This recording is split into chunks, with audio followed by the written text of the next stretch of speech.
Assalamualaikum warahmatullahi wabarakatuh. Kita kembali lagi di pertemuan yang keempat terkait dengan mata kuliah User Experience Interaksi Manusia dengan Komputer. Nah, di sini kita akan membahas terkait dengan yang namanya scope plan.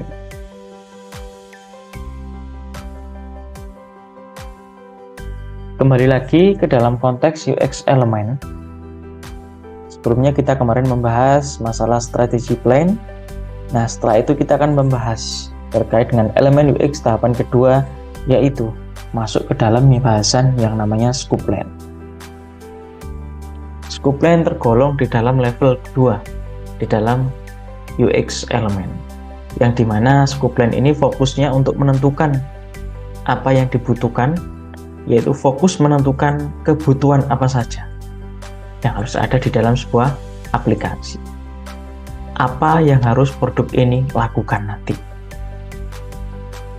Di dalam scope plan terbagi menjadi dua.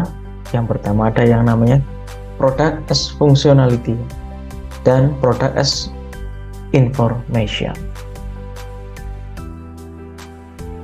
Scope plan merupakan bagian dari elemen UX yang dia mendefinisikan fitur dan fungsi suatu produk digital.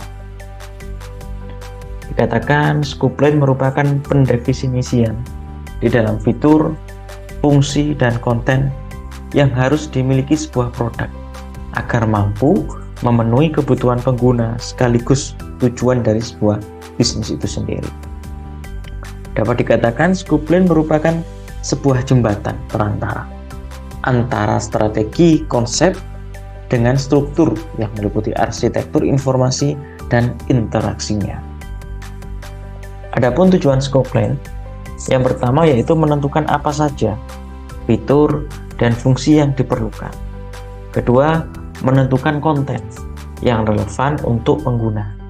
Ketiga, menyusun batasan produk agar fokus dari produk tersebut tidak melebar. Artinya tetap pada fokus and scope-nya.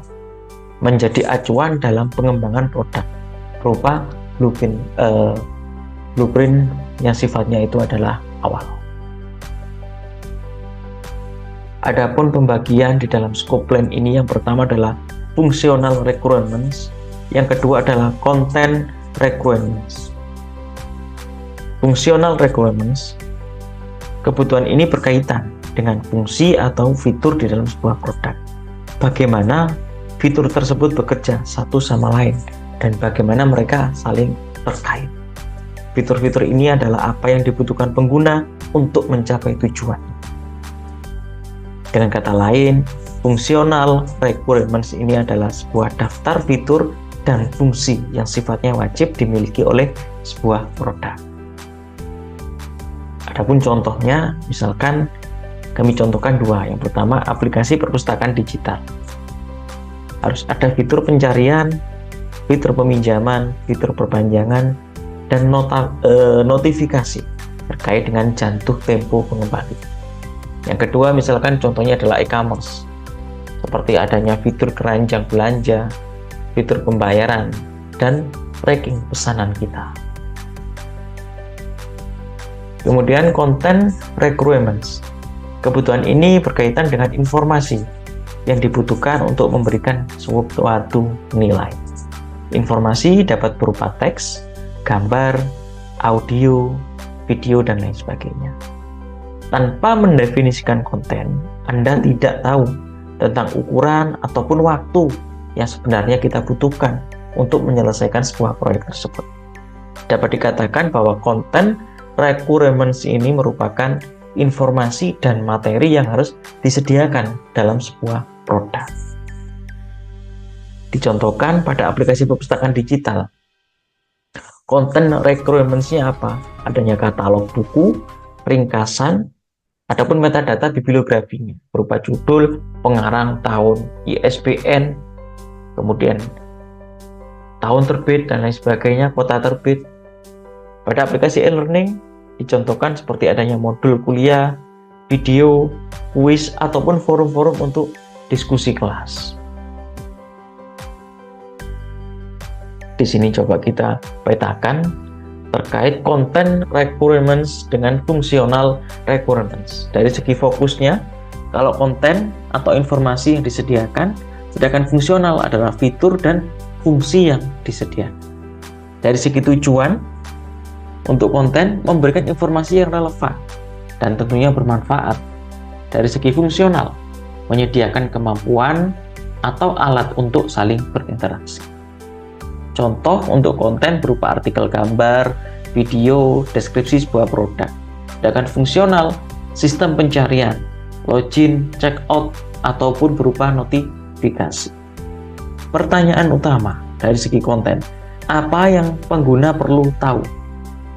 Kemudian, pertanyaan utama untuk fungsional, apa yang pengguna perlu lakukan? Atau bagaimana pengguna itu bisa berinteraksi? Adapun output di dalam scope plan, yang pertama itu adalah berupa daftar kebutuhan fungsional. Fungsional requirements dokumen. Kemudian yang kedua, daftar kebutuhan konten. Konten requirements dokumen. Baru yang ketiga adalah prioritas di dalam pengembangan sebuah produk tersebut. Mana fitur utama, mana fitur yang sifatnya adalah tambahan.